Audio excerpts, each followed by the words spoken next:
FIDE Grand Swiss tournament is over, and I'm sure you know the result. In first place, Vidit Gujrathi on his own, and in second place, Hikaru Nakamura. So Vidit had 8.5, Hikaru Nakamura had 8, so they both qualify for the candidates.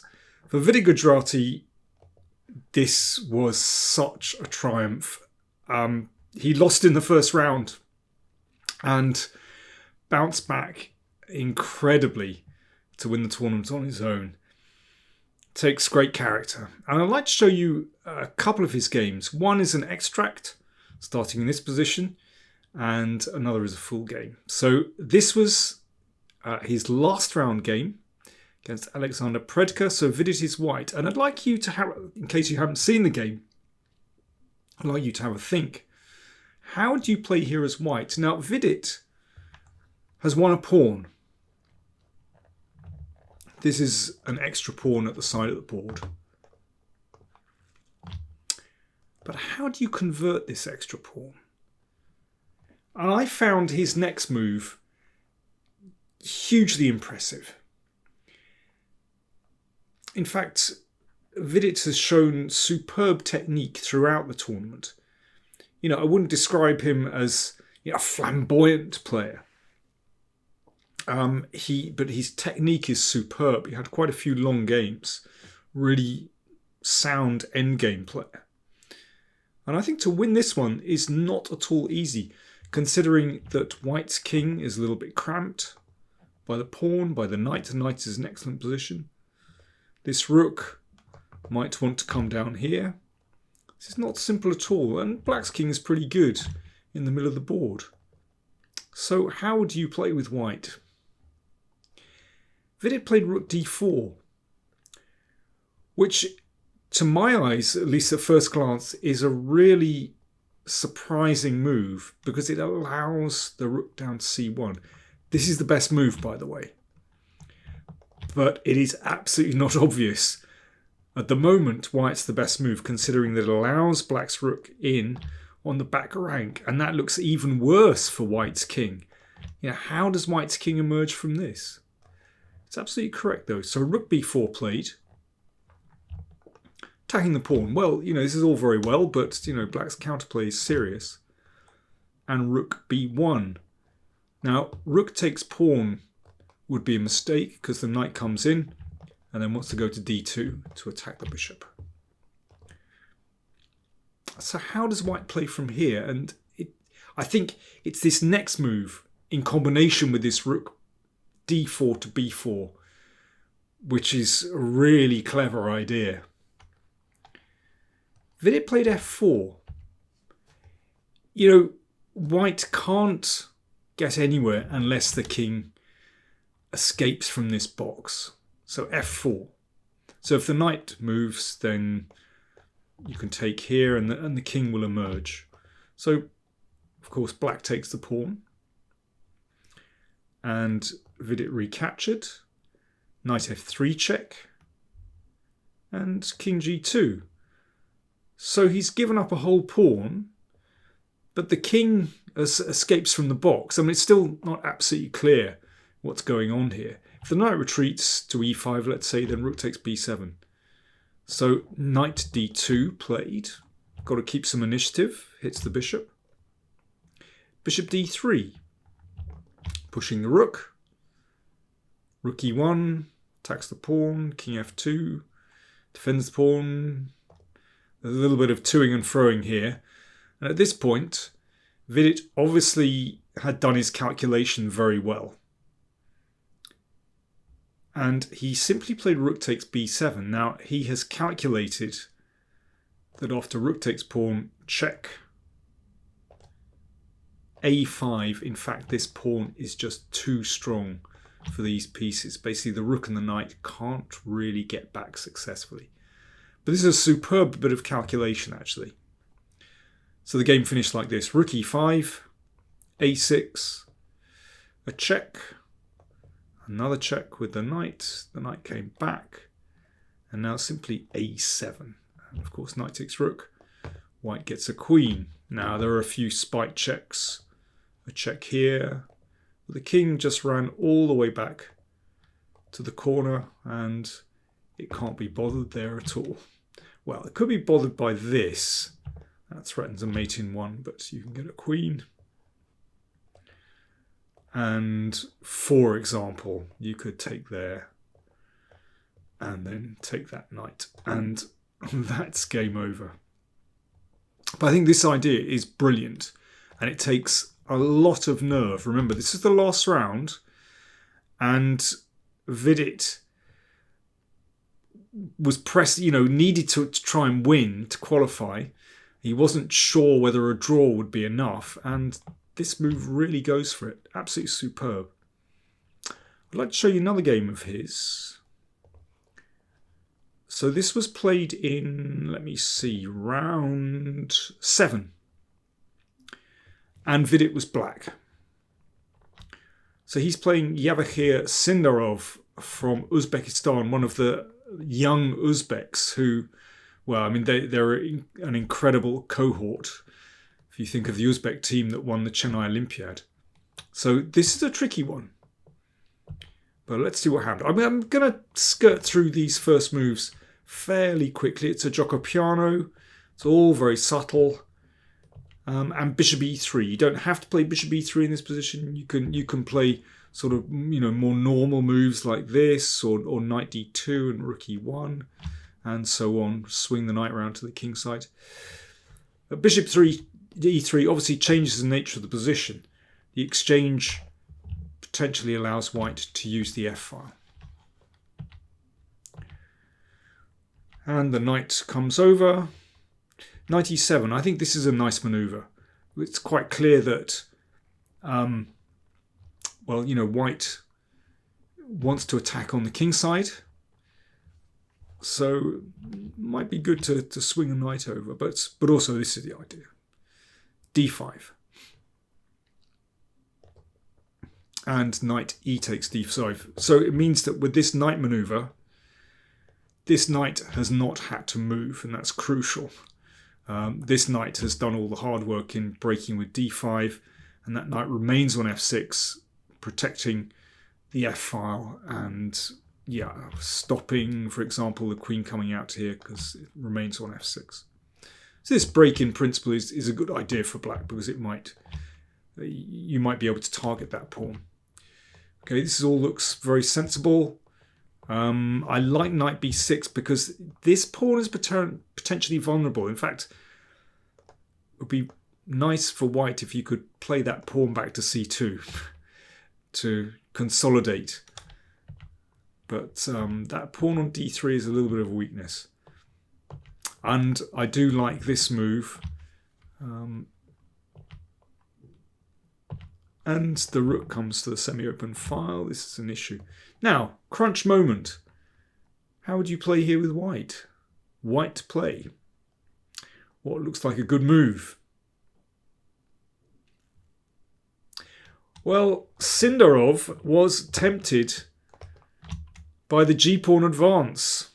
I think it would have been much more prudent just to play queen e3.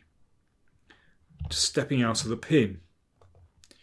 But g4, I'm afraid, a move that's made in haste, and he repents in leisure. I mean, it looks all right for the moment, but actually, without pawns in front of the king, there is potential for for black to break through. And this is a nice maneuver. So the knight swings round to attack the pawn. And we're getting to this crunch moment now. Queen f6. The queen was attacked. Bishop is attacked. Bishop a2. Rook e8 guards this one. And there are problems here with this pawn. King g2. Knight b takes a4. So definitely gone wrong for white. And so Sindarov decides, right, I'm going for it with h4. It actually makes matters worse because now the g4 pawn is weaker. Queen f4, excellent move. Looking at g4, but also looking at e4 too. Let's see what happened. Sindarov decided to take. and then went for h5.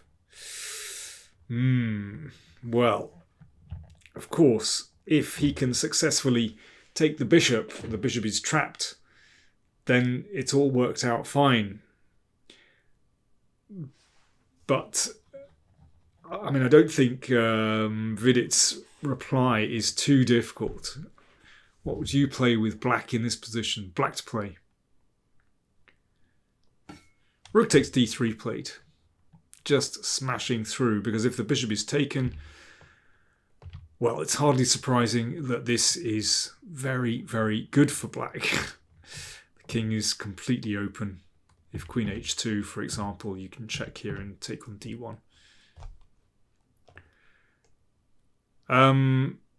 Yeah, and if the rook is taken, then something terrible happens in the middle of the board. This looks pretty good to me. Oh no, let's do that one instead. That looks better. I'm sure taking on e4 is good as well, but that one looks absolutely crushing. Threatening knight f4. And of course, if queen takes, then you win the queen. Let me see. Let's go back. So, bishop takes f7 check. In fact, the game was very similar to this. I mean, you can take this bishop, but king f8 is more subtle. And yeah, rook takes and knight takes d3. Same story. It actually kind of transposes. So black is just breaking through in the middle. Threat knight f4. Queen e3. Excuse me.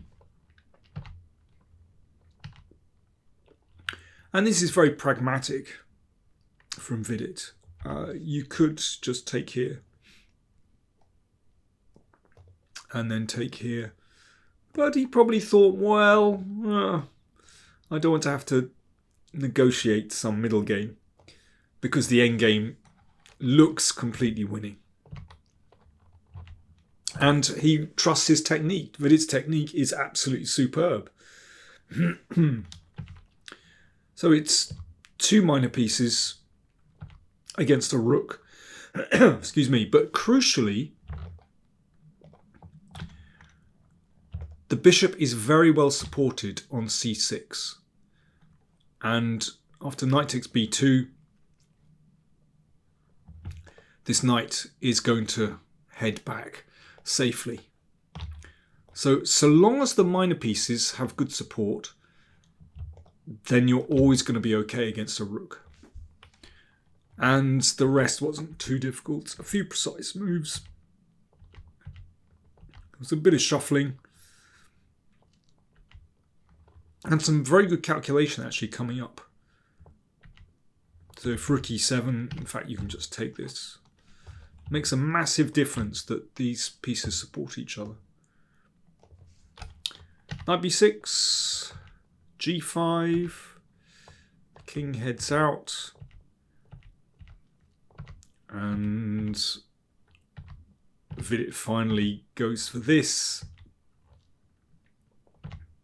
and knight takes c4. There was shuffling with the king, but basically during that time he was calculating the best way to go, and he didn't want to allow the rook in, but he's calculated that in this case it's actually fine. So you can't guess at this kind of thing, you have to calculate, and he's done a good job here.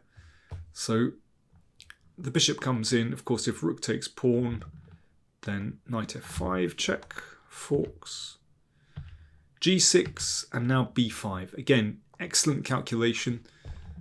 This can't be taken because of the fork. And b4, yeah, this pawn is rushing home. If rook takes g7, in fact, this one just goes through. And if g7, don't panic. The bishop comes back and these squares are both covered. Good calculation. I mean, he would have seen this before he played the king here and allowed the rook round. And the game finished like this. I mean, it's not too difficult. That can't be taken because of a knight fork. If g7, then the king comes here, and that's a very easy win. Again, if the minor pieces are protected, you can't go wrong. And here's the game. Check. And c6, good move. And king f6. So the king is going to just grab that one and shepherd the pawn home. Very easy. In fact, this king is kind of locked out. If you look at all these squares, they're all covered by the bishop and knight, which makes it very easy to shepherd that pawn down the board. So nice technique again from Vidit. I know I kind of rushed through that final bit, but basically it needed decent calculation. And if we go back, I just thought his play was very calm. You know, he does the simple things well. You know, he's puts his pieces in the middle. He attacks the weak pawn. And when it came to it, well, white was tempted by g4, which turned out to be very poor. But when it came to it, you know, his calculation around here was absolutely spot on. You know, he appreciated what was going on here and spotted, yeah, this very nice move, rook takes d3. So, fantastic win for Vidit. And in fact, there was another Indian success in the women's event where Ramesh Babu Vaishali won the tournament on her own. Another superb victory for India. And she qualifies for the women's candidates, joining her brother, Pragnananda, who is also in the candidates. So, yeah, I might show you one of her games over the next few days anyway. Just a reminder of those scores. We had Vidit on 8.5, Nakamura on 8, and then there were 5 players on 7.5. There you go. More coming your way soon. Thanks for watching.